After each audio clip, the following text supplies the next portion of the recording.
Hello guys, कैसे आप सभी लोग डिवाइन ड्रैगन के एपिसोड 11 के साथ हाजिर हो। तो गाइज, हमारा कॉलेज फिर से लगना शुरू हो गया है, तो वीडियो लेट आएगी, बुरा मत मानना दोस्तों। पिछले एपिसोड में हमने देखा था कि इन्फोर्समेंट हॉल वाले हमारे जिमो को मार देते और हमारा लू जिमो की रिवेंज लेने के लिए इन्फोर्समेंट हॉल में जाता है और वहाँ पर दो गार्ड्स को मार देता है। सीन शिफ्ट होता है और हमें दिखाया जाता है कि वहाँ पर कोई बैठकर चाय पी रहा होता है। वहाँ पर बैठकर चाय पीने वाला हुनिंग होता है। हुनिंग कहता है, आज तो लू आओ के साथ रिवेंज लेने में बहुत मजा आया। हमने जिमो के ऊपर कुछ चार्जेस लगाए, फिर उसे हमने मार दिया। ये बोलकर हुनिंग चाय पीने लगता है। उसी वक्त पीछे एक बड़ा सा धमाका होता है। उस धमाके की वजह से सब लोग उछले जाते हैं। हुनिंग उस धमाके से पीछे हट जाता है, फिर कहता है, क्या हो रहा है यहाँ पर। उसी वक्त हुनिंग की गर्दन को कोई पकड़ लेता है। हमें दिखाया जाता है वहां पर हमारा लू आ चुका होता है। हमारे लू ने हुनिंग की गर्दन को पकड़कर उसे उठा रखा होता है। हुनिंग हमारे लू से चिल्लाकर कहता है, लुहाओ, क्या तुम यहाँ पर जिमो के लिए आए हो? लुहाओ, मुझे जाने दो, उसकी मौत मेरी वजह से नहीं हुई है। हमारा लू उसकी तरफ घूर के देखता है। हमारा लू कहता है, तुम्हारी वजह से नहीं हुए? तुम यहाँ पर क्या कहना चाहते हो? तुम यहाँ पर क्या कहना चाहते हो? किंग ऑफ हेल से जाकर कहना। ये बोलकर हमारा लू हुनिंग को बहुत मारता है। दिखाया जाता है हमारे लू ने हुनिंग को दीवार पर गाड़ दिया होता है। हमारा लू कहता है, जिमो, मैंने तुम्हारा रिवेंज पूरा कर दिया, रेस्ट इन पीस। वहां पर साइड से वांग ओंग निकलता है। वो हमारे लू से कहता है, क्या कहा तुमने, रिवेंज? मैं क्या लगता है आउटर डिसाइपल इन्फोर्समेंट हॉल को ऑर्डर दे सकता है किसी को मारने के लिए? क्या हुनिंग ने इन्फोर्समेंट हॉल वालों को कहा कि जिमो को मारने के लिए? वो मैं था, बेवकूफ। हमारा लू वांग ओंग को घूर के देखता है। वांग ओंग हमारे लू से कहता है, तुम्हें किसने कहा था मुझसे पंगा लेने के लिए? मुझे आम आदमियों से पंगा लेने में कोई परवाह नहीं, पर तुमने फॉरबिडन एरिया से निकल कर आ गई, इसलिए मैंने तुम्हें अंडर एस्टिमेट नहीं किया।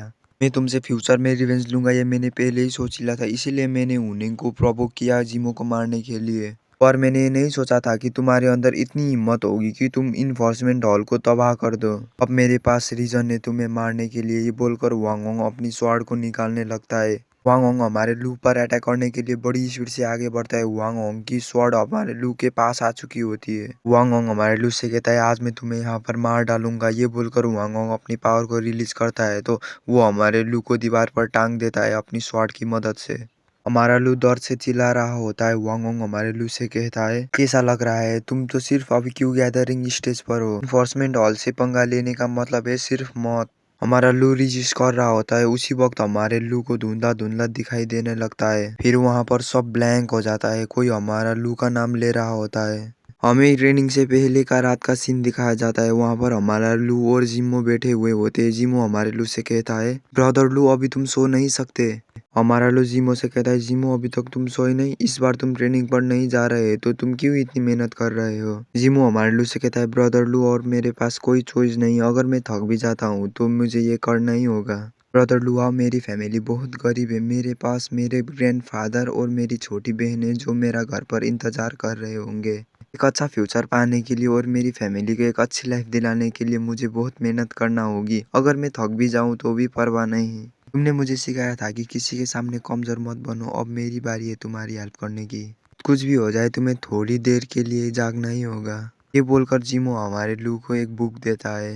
हमारा लू अंदर सोच रहा होता है, जिमो ही था जो मेरे साथ बैठकर पूरी रात पढ़ा, इसीलिए मैं याओनग्वान फॉरबिडन एरिया में सरवाइव कर पाया। पर जिमो ने मुझे उस नॉलेज से भी ज्यादा सिखाया। ये बोलकर हमारा लू वांग ओंग की शॉर्ट को पकड़ लेता है। वांग ओंग भी शॉक हो जाता है। हमारा लू बड़ी स्टाइल से वहां से उठ जाता है। हमारा लू अंदर सोच रहा होता है, उसने मुझे ये भी सिखाया था कि कुछ भी हो जाए हिम्मत मत हारना। वांग ओंग अंदर सोच रहा होता है, ये तो सिर्फ क्यू कंडेंसेशन के स्टेज पर है, पर ये मेरी स्ट्राइक को कैसे रोक सकता है।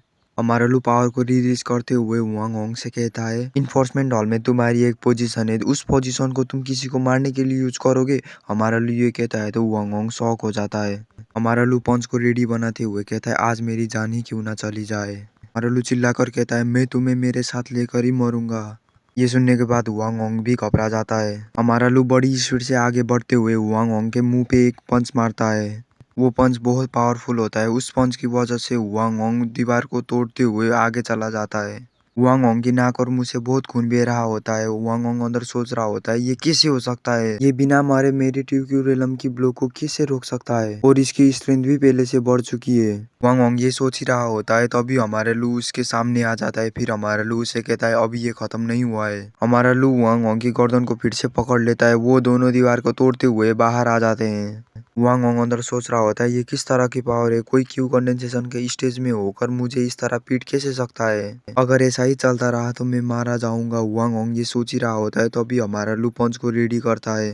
तभी कोई पावर को रिलीज करते हुए हमारे लू को पंच को रोकता है, फिर कहता है जुआन स्वाट सेक्टर में आकर कौन यहाँ पर तबाही मचा रहा है। किसी ने हमारे लू के ऊपर पावर को रिलीज किया होता है। जब हमारा लू आगे देखता है तो वहाँ पर एक एल्डर होता है। वो हमारे लू से कहता है तुम्हारे पास कोई रीजन नहीं है, तुम यहाँ पर आकर ट्रबल क्रिएट कर रहे हो और पब्लिक में किसी को मारने की कोशिश कर रहे हो। क्या तुम्हारे अंदर कोई रेस्पेक्ट नहीं है जुआन स्वाट सेक्टर के लिए। ये जुआन स्वाट सेक्टर का एक एल्डर है वान यू, ये वांग वांग का अंकल भी है।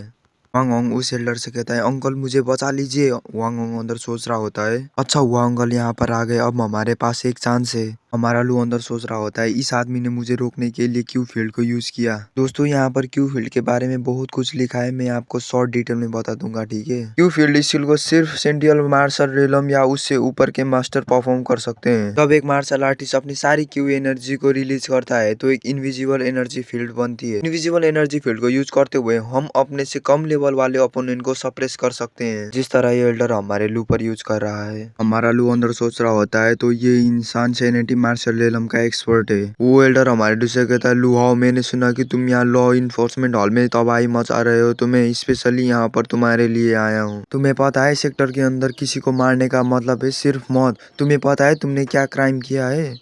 क्या सच में इस लुहाओ ने लॉ इन्फोर्समेंट हॉल के कुछ आदमियों को मार दिया है। साइड से एक और लड़का कहता है इसने तो बहुत बड़ा क्राइम कर दिया है। वांग वांग भी हमारे लू से कहता है उलू क्या तुम अब डर गए, तुम्हारी हिम्मत कैसे हुई लॉ इन्फोर्समेंट हॉल में क्योस मचाने की, अब तुम यहाँ पर मरोगे बिना मुझे हाथ लगाए। हमारा लू भी उसे कहता है क्या डर, तुमने देखा ना मैं लॉ इन्फोर्समेंट हॉल में आया और उधर कितने लोगों को मार दिया मैंने। पहली बात तो ये है कि मुझे जिंदा रहने का कोई शौक नहीं है। अब लोग मेरी बात सुनो, इस वांग वांग ने इसके सबऑर्डिनेट्स को कहा कि मेरे रूममेट जियाओमो को मार दे। अगर मैं यहाँ पर किसी को मार के मरूंगा तो इस वांग वांग को भी डेथ को फेस करना होगा। हमारा लोग वांग वांग की तरफ देखते हुए कहता है अगर तुम सब लोग मुझ पर बिलीव नहीं करते कि मेरा रूममेट मर गया है तो वहाँ पर बहुत सारे आउटर डिसाइपल है, तुम उनसे जाकर पूछ सकते हो। वांग वांग अपने अंकल को घबरा कर देखता है। उसके अंकल उसे कहते हैं फ्यूचर में तुम कुछ भी नहीं हुआ ऐसा एक्ट करना, सारे प्रॉब्लम को छोड़ दो, नहीं तो मैं तुम्हारी मदद कैसे कर पाऊंगा। साइड में बैठे हुए लोग अभी भी कह रहे होते हैं क्या ये सच है, वांग वांग ने चुपके से एक मर्डर किया। उसके साइड वाला बंदा कहता है सेक्टर के रूल के हिसाब से तो वांग वांग को भी पनिशमेंट मिलनी चाहिए। वांग वांग के अंकल अंदर सोच रहे होते ये चालाक बच्चा तो मेरे भतीजे को भी उसके साथ लेकर मरेगा। वांग वांग के अंकल वांग वांग के कंधे पर हाथ रखते हुए कहते हैं ऐसा लगता है कि तुम दोनों ने क्राइम किया है, इस सेक्टर के रूल के हिसाब से तुम दोनों में से एक को तो मरना होगा। तुम दोनों के टैलेंट को देखते हुए क्यों ना तुम दोनों लाइफ एंड डेथ मैच में हिस्सा लो। इस लाइफ एंड डेथ के मैच में तुम दोनों में से एक जिंदा रह पाएगा, जो भी इस मैच को जीतेगा उसकी पनिशमेंट को भी माफ कर दिया जाएगा। क्या कहते हो लुहाओ। हमारा लू उसे कहता है तो ठीक है, मैं अब वांग वांग को सबके सामने मार सकता हूँ, अब मैं कुछ और नहीं मांगूंगा। वांग वांग के अंकल हमारे लू से कहते हैं तो ठीक है, अब हम यहाँ से चलते हैं, 3 दिन के बाद लाइफ एंड डेथ अरीना में मिलना। वांग वांग उसके अंकल से कह रहा होता है अंकल नहीं, मैं उसे नहीं हरा सकता। वांग वांग के अंकल गुस्सा हो जाते हैं, उसे पास ला कर कहते चुप कर, अगर तू ये नहीं करेगा तो तू और वो दोनों ही मर जाओगे, पर उसके बाद मैं तेरी हेल्प करूंगा इसे मारने के लिए, तो डरने की क्या बात। वांग वांग भी खुश हो जाते हैं और वो कहता है अच्छा तो ये बात है। वांग वांग हमारे लू को घूर के देखता है, फिर कहता है आपका बहुत बहुत शुक्रिया अंकल। कहानी सुनाने वाला आता है, वो कहता है वो सब होने के बाद आउटर सेक्टर का डिसाइपल लू हाउ और इनर सेक्टर का डिसाइपल वांग वांग, इन दोनों के बीच में लाइफ एंड डेथ मैच होने वाला है। ये न्यूज सारी सेक्टर में फैल जाती है। वहां पर सब लोग कह रहे होते हैं आउटर सेक्टर का डिसाइपल लू हाउ तो फिक्स मरेगा। वहां पर 3 लोग बात कर रहे होते हैं। एक लड़का कहता है ओए तुम लोगों ने सुना यहाँ पर 3 दिन के बाद क्या होने वाला है। एक लड़का कहता है हाँ मुझे पता है, एल्डर वान यू के आगे फाइट करने वाला है वो लड़का, वो तो फिक्स मरेगा। हमें रात का सीन दिखाया जाता है, वहां पर हमारा लू जिमो के कवर के आगे बैठा हुआ होता है। हमारा लू अंदर सोच रहा होता है ऐसा लगता है गुस्से में आकर तुमने ड्रैगन ब्लड लाइन को यूज कर लिया था, तुमने उस वांग वांग को मार ही दिया था क्यू कंडेंसेशन कल्टीवेशन में होते हुए। पर अभी वांग यू कॉन्फिडेंट में है कि वांग वांग ही इस लाइफ एंड डेथ मैच को जीतेगा। अगर तुम पागलों जैसे जल्दी करोगे तो तुम्हें सिर्फ मौत मिलेगी। ये बोलकर हमारा लू मिरर के अंदर चला जाता है। फिर हमारा लू कहता है अगर मैं 3 दिन में ब्रेक थ्रू करके ट्रू क्यू रियलम पे चला गया तो मैं उनकी ड्रीम को कम्प्लीटली शटर कर पाऊंगा, मतलब उनके सपने को मैं चकनाचूर कर दूंगा। हमें 3 दिन के बाद का सीन दिखाया जाता है, वहां से एक जबरदस्त एनर्जी निकलती है। हमारा लू कहता है यस मैंने ब्रेक थ्रू कर लिया, अब मैं ट्रू क्यू रियलम के फर्स्ट लेवल पर हूँ।